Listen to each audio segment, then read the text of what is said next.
How's it going, everybody? So in this video, I'm going to talk about how to save money for a house in Canada.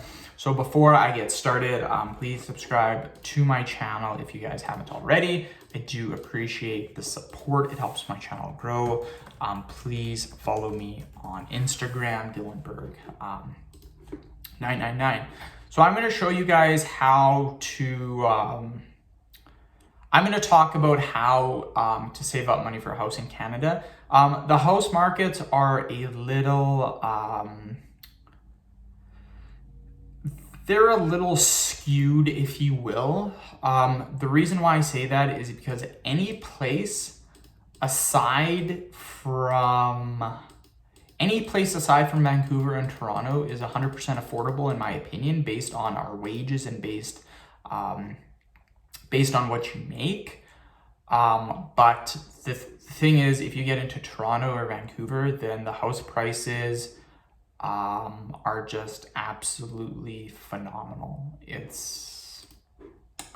I'm looking at house prices right now and I am absolutely astonished by Vancouver and Toronto.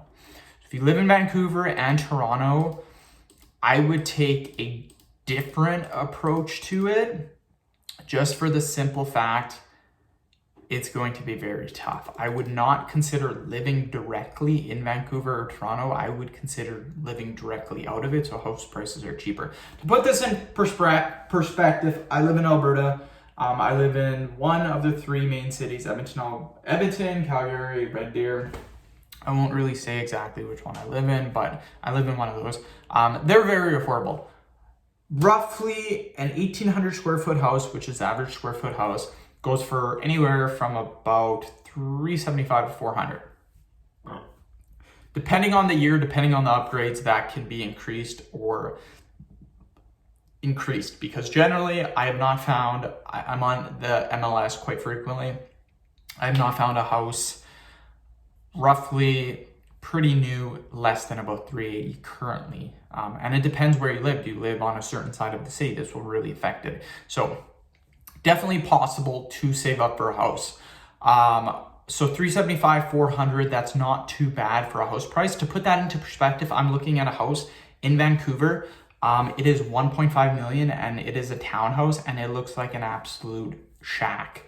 It is a complete crap and it's 1.4 million. So the taxes on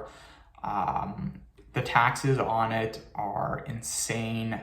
And yeah, 1.5 million. If you buy a house in Calgary or Edmonton for 1.5 million, you are getting a mansion. You're getting a huge house. This, you're getting a townhouse for 1,150 square feet, which is not very big in my opinion. So Vancouver and Toronto, I would recommend living outside so the houses are cheaper. With that being said, how do we do this? How do we save up for a house? The thing you have to understand is it's not about how much money you make. And I know friends that are only making $40,000 a year, a combined household income of $80,000, which isn't too bad, but again, that's near minimum wage. And they bought a $400,000 house, recently just bought it a couple months ago. I know them. They didn't do it the way I would do it, but they still got the house, so props to them. They're probably going to be in some financial issues just because of the mortgage they took on. So I don't really recommend doing that, but they still got the house, so props for doing that. Main thing is your savings rate. You can make $500,000 a year, but if you blow all your money, it doesn't matter. Savings rate is the most important. In my opinion, anyone can get a 50% savings rate literally just by living within their means and cutting back just on a few things. You can still have coffee every day if you want to. You can still have Starbucks if you like that. You can still go shopping. You can still buy things. You can still have takeout. The only thing is you have to dial it down a bit. Instead of having takeout 3 times a week, maybe have it once a week. Instead of having Starbucks every single day, maybe only have it twice a week. You can still do the things that you want to do, but people get so caught up in doing the expensive things every single frickin' day, it just drains their bank account. So you need to learn balance and moderation, something that I have learned over the past, and this will allow you to save for a house. Because I can tell you this right now, if you don't have a good savings rate and you don't have a good budget, you are wasting your money. You are wasting your money if you don't have a budget and you don't have a good savings rate. You're wasting your money.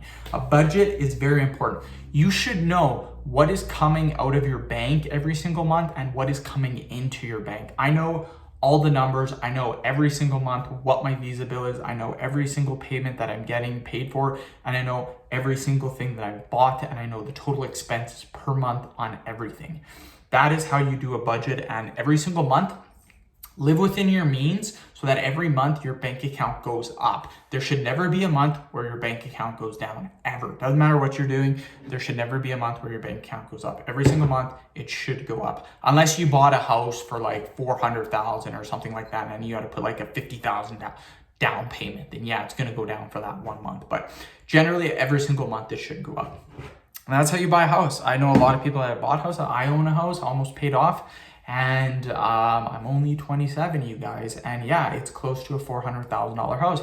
So it's not that difficult. Savings rate. My savings rate, anywhere from 50 to 70% per month. 50% is the lowest, 70% will be the highest. It's literally just watching what you spend. So end of video. Thank you so much for watching. Please subscribe to my channel if you haven't already. Please follow me on Instagram, Dylan Burke 999. Thank you.